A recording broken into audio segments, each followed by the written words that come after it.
kami palengke. Maka-walking.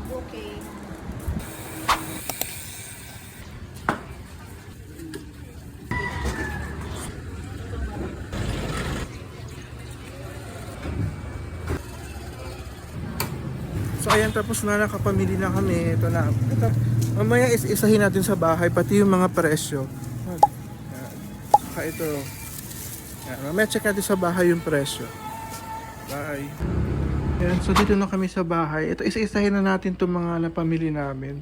Kalahating buto-buto. Tapos ito, pakwan. Merong tokwa, pangsigang, tsaka yung mga pampalasa natin. Pandesal, kangkong, tanglad, langka, siling haba, yung pangsigang. Ayan. So po, alam niyo na kung ano nilulutuin namin mamaya. And ang total ng presyo niya ay ito. So, ayan lang guys. Thank you for watching. Bye-bye.